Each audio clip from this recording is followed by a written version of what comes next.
할렐루야, 반갑습니다. 2020년 7월 29일 수요일 신성의 아침입니다. 오늘도 주님의 평강이 여러분과 함께 하시길 주의 이름으로 축원합니다. 오늘 함께 할 찬송은 337장입니다. 내 모든 시험 무거운 짐을 주 예수 앞에 아뢰이면 근심에 쌓인 날 돌아보사 내 근심 모두 맡으시네. 무거운 짐을 나 홀로 지고 견디다 못해 쓰러질 때 불쌍히 여겨 구원해 주리 은혜의 주님 오직 예수. 2절 내 모든 괴로움 닥치는 환난 주 예수 앞에 아뢰이면 주께서 친히 날 구해주사 넓으신 사랑 베푸시네. 3절 내 짐이 점점 무거워질 때 주 예수 앞에 아뢰이면 주께서 친히 날 구해주사 내 대신 짐을 져주시네. 4절 마음의 시험 무서운 죄를 주 예수 앞에 아뢰이면 예수는 나의 능력이 되사 세상을 이길 힘 주시네. 무거운 짐을 나 홀로 지고 견디다 못해 쓰러질 때 불쌍히 여겨 구원해 주리 은혜의 주님 오직 예수. 아멘. 오늘 우리에게 주시는 하나님의 말씀은 사무엘상 23장 15절부터 18절까지 말씀입니다. 다윗이 사울이 자기의 생명을 빼앗으려고 나오는 것을 보았으므로 그가 십광야 수풀에 있었더니 사울의 아들 요나단이 일어나 수풀에 들어가서 다윗에게 이르러 그에게 하나님을 힘있게 의지하게 하였는데 곧 요나단이 그에게 이르기를 두려워하지 말라.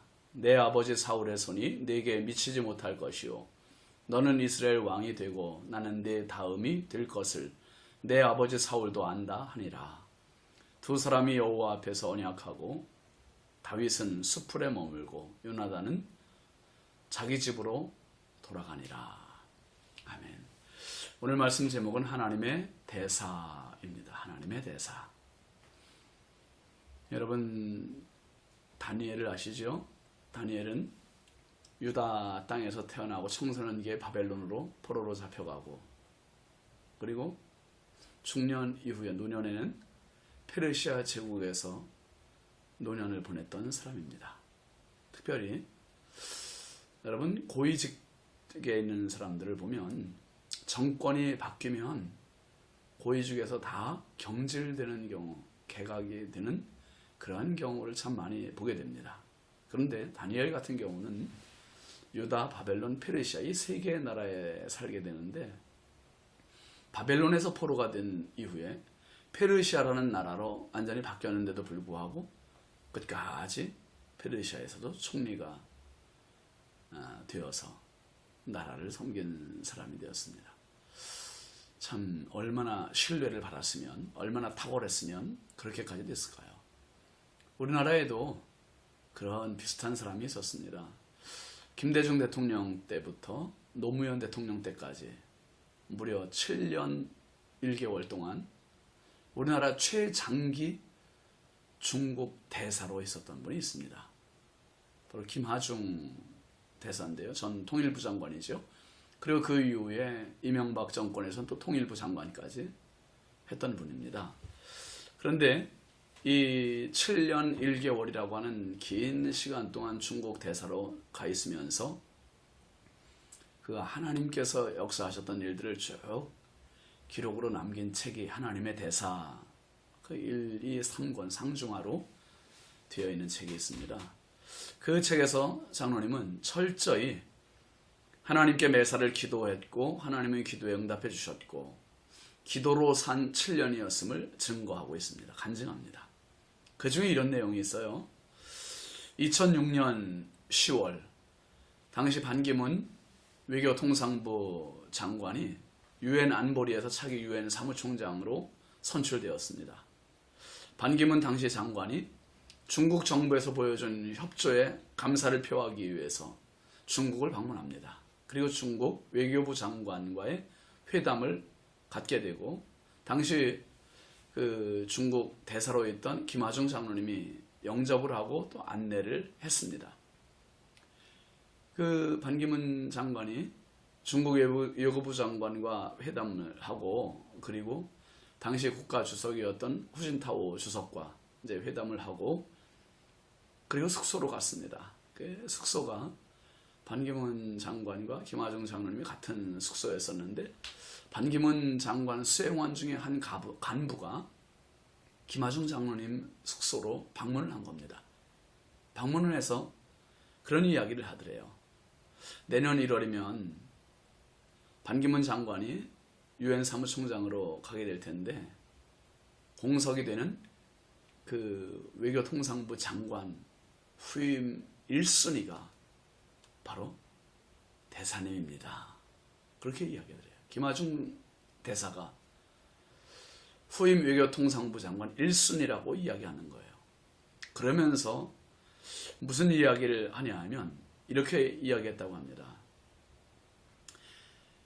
다만 일부 사람들이 대사님이 다른 건 다 좋은데 예수님을 좀 지나치게 믿는다는 이야기가 들립니다. 그러니 예수를 조금 약하게 믿으시는 것이 좋겠습니다. 이런 제안을 한 겁니다.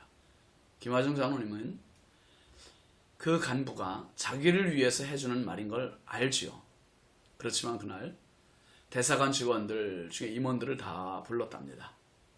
불러서 그 사람들에게 이렇게 이야기했대요. 나는 어떠한 경우에도 예수를 약하게 믿을 수 없어요. 만일 예수를 세게 믿어서 외교부 장관이 안 된다고 해도 나는 앞으로 예수를 더 세게 믿을 거예요. 그러니 사람들이 물어보면 내 생각을 잘 설명해 주세요. 그렇게 당부했다는 거예요.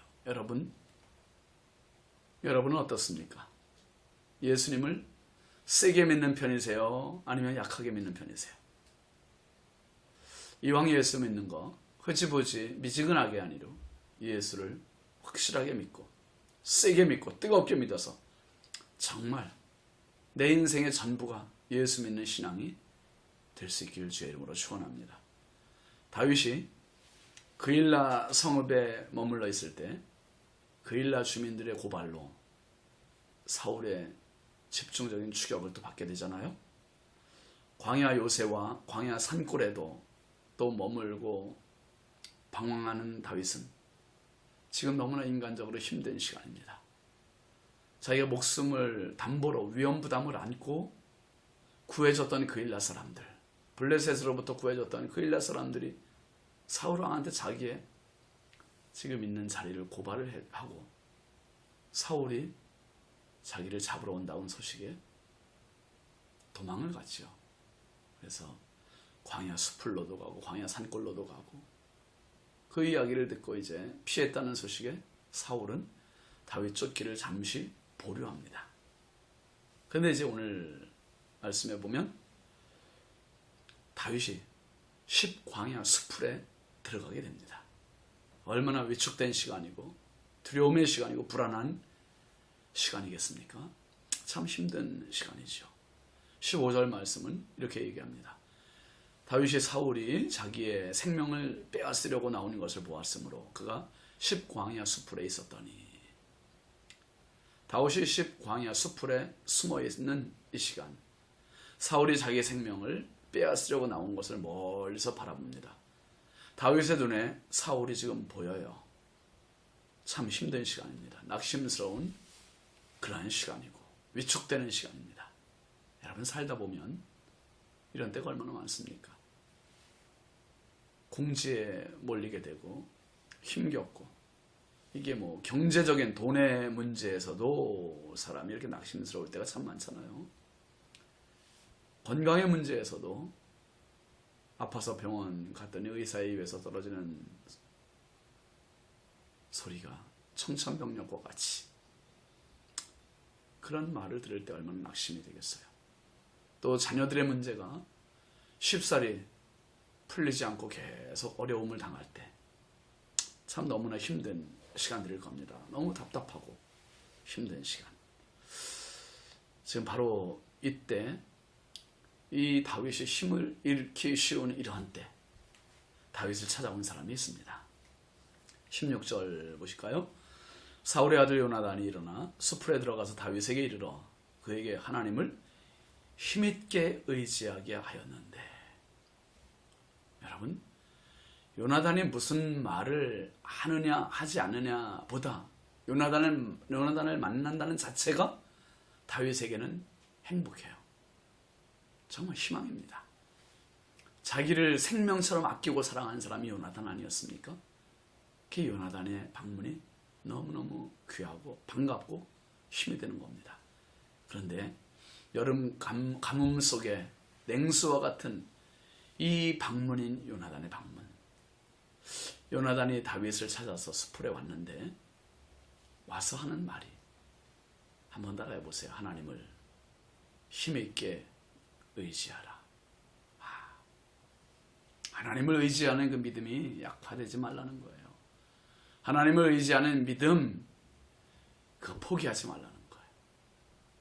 어떤 어려움이 있어도 끝까지 하나님을 의지하되 힘있게 의지하라는 거예요. 힘있게. 아멘이시죠? 여러분, 당신의 자리에서도 하나님을 의지하되 힘있게 의지하는 복된 삶 되시길 주의 이름으로 축원합니다. 요나단은 정말 멋진 사람이에요. 아버지만 잘 만났다면 다음 왕감 아닙니까? 왕감. 요나단이 다윗을 이렇게 격려하면서 또 무슨 말을 계속합니까? 17절 18절 말씀 한번 보세요. 곧 요나단이 그에게 이르기를 두려워하지 말라. 내 아버지 사울의 손이 내게 미치지 못할 것이요 너는 이스라엘 왕이 되고 나는 내 다음이 될 것을 내 아버지 사울도 안다 하니라. 두 사람이 여호와 앞에서 언약하고 다윗은 수풀에 머물고 요나단은 자기 집으로 돌아가니라. 요나단이 하는 말이 뭡니까? 두려워하지 말아라. 두려워하지 마. 걱정하지 말래요. 아버지 사울의 손이 내게 미치지 못할 것이고 너는 이스라엘의 왕이 되고 나는 내 다음이야. 내가 우선이야. 요나단이 다윗을 얼마나 사랑하는지 분명히 볼 수 있죠. 요나단이 전해준 이 말은 여러분 요나단의 말이 아니에요. 누가 주시는 말씀입니까? 맞습니다. 하나님의 말씀이에요. 하나님의 말씀. 하나님께서 지금 답답하고 불안하고 쫓기고 위축되어 있는 다윗에게 요나단을 보내신 것이고, 그리고 요나단의 입을 통해서 하나님의 마음, 하나님의 말을 대신 전해주신 겁니다. 얼마나 귀하고 얼마나 고마운 친구입니까? 여러분 오늘 어떠세요? 힘드시죠? 낙심되고 답답한 일들 많잖아요. 울고 싶은 때 있지 않습니까? 어떤 분은 울다 지쳐 눈물조차 나지 않는 그런 분도 있고요. 지쳐 계신 분들이 있습니다. 여러분 잠언 24장 10절 말씀에 이런 말씀이 있습니다. 내가 만일 환난 날에 낙담하면 내 힘의 미약함을 보임이니라. 환난 날에 낙담하면 내 미약함을 보이는 것밖에는 아무것도 아니라는 거예요. 힘있게 하나님을 의지하라는 거죠. 또 잠언 24장 16절 말씀에 보면 대저 의인은 7번 넘어질지라도 다시 일어나려니와 악인은 재앙으로 말미암아 엎드러지느니라. 7번 넘어져도 다시 일어나는 7.8기의 믿음, 이게 의인의 믿음이라는 거죠. 그리고 미가서 7장 8절 말씀에 보면 나의 대적이여 나로 말미암아 기뻐하지 말지어다. 나는 엎드러질지라도 일어날 것이요 어두운 데 앉을지라도 여호와께서 나의 빛이 되실 것이미로다. 할렐루야. 나의 대적이여 나로 말미암아 기뻐하지 말래요. 나는 엎드려져도 일어날 것이다. 어두운 데 앉을지라도 하나님이 나의 빛이 되신다. 여러분 얼마나 희망적인 승리로운 생명의 말씀입니까? 말씀이 답이에요. 말씀이 힘이고 말을 통해서 우리는 격려를 받고요. 말을 통해서 낙심도 돼요. 이왕이면 낙심되는 말에 귀 기울이지 말고 우리를 일으켜주는 희망적인 말씀, 생명의 말씀, 승리로운 말씀, 이런 말씀에 귀를 기울일 수 있기를 바랍니다. 베드로전서 5장 7절 8절 말씀에 이렇게 말하죠. 베드로 사도는 근신하라 깨어라. 너희 대적 마귀가 오는 사자같이 돌아다니며 삼킬 자를 찾나니 너희는 믿음을 굳건하게 하여 그를 대적하라. 이는 세상에 있는 너희 형제들도 동일한 고난을 당하는 줄을 알미라. 오는 사자같이 돌아다니며 삼킬 자를 찾는 악한 사탄을 대적하라는 거예요. 대적. 마귀의 표적이 되지 말고, 마귀는 어떻게든지 우리를 낙담하게 만들어요. 불안하게 만들어요. 위축되게 만들어요. 답답하게 만들어요. 성령은 날마다 우리에게 힘을 주세요. 힘을 주시고 희망, 저희 절대 희망이세요. 사랑하시는 여러분, 오늘 신성의 아침에 이 메시지가 바로 여러분, 당신을 향한 하나님의 대사입니다. 하나님의 대사. 힘내세요. 두려워하지 마세요. 하나님을 힘있게 의지하세요. 하나님께서 당신과 함께 하세요. 사탄의 마수가 당신을 해치지 못할 것입니다. 사울이 그렇게 쫓아왔어도 하나님은 사울의 손에 다윗을 넘겨주지 않으셨어요. 경제적인 어려움, 건강의 어려움, 자녀들의 어려움, 사방으로 이런 우겨쌈을 당해도 절대로 함께 하신 하나님의 손으로 힘을 얻으실 수 있길 바랍니다. 그것들이 당신을 어떻게 하지 못해요. 여러분, 우리의 영원한 하나님의 대사는 예수님이세요. 하나님과 나 사이에 대사가 되어주시고, 다리가 되어주시고, 구원이 되어주시고, 십자가에 달려주시고 죽어주신 예수님. 이제 저와 여러분의 차례가 됐습니다. 또 다른 다윗과 같은 사람에게 찾아가는 요나단, 격려하는 요나단, 희망을 주는 요나단, 오늘 한 날 힘 얻으셔서 그 힘 가지고 또 다른 사람에게 하나님의 대사가 되는 멋진 하루 되시기를 주의 이름으로 축원합니다. 기도합시다. 거룩하신 아버지 하나님, 주의 크신 은혜와 사랑을 감사합니다. 세상의 수많은 것들이 우리를 좌절케 하고 불안케 하고 답답하게 하고 지치게 하는 그러한 세상 속에서 하나님, 오늘 다윗을 찾아갔던 요나단처럼 주여 생명의 말씀 신성의 아침이 오늘 우리 성도를 찾아갔습니다. 주여, 이 말씀을 영상으로 보는 성도가 힘을 얻게 하여 주시고 힘있게 하나님을 의지하게 하여 주옵소서. 사울의 손이 미치지 못하게 되는 것 같이 악한 사단의 손이 오늘 성도들을 그 마술을 뻗치지 못하도록 성령께서 불담으로 막아 주옵소서. 하나님, 7번 넘어져도 다시 일어나는 의인의 믿음을 허락하여 주시고 우리의 영원한 하나님의 대사이신 예수님을 의지하고 오늘 우리가 또 다른 누군가에게 하나님의 대사가 되는 복된 하루 되게 하여 주옵소서. 우리의 영원한 대사이신 예수 그리스도의 이름으로 축복하며 기도합니다. 아멘. 오늘도 멋진 하루, 행복한 하루입니다. 승리하십시오. 감사합니다.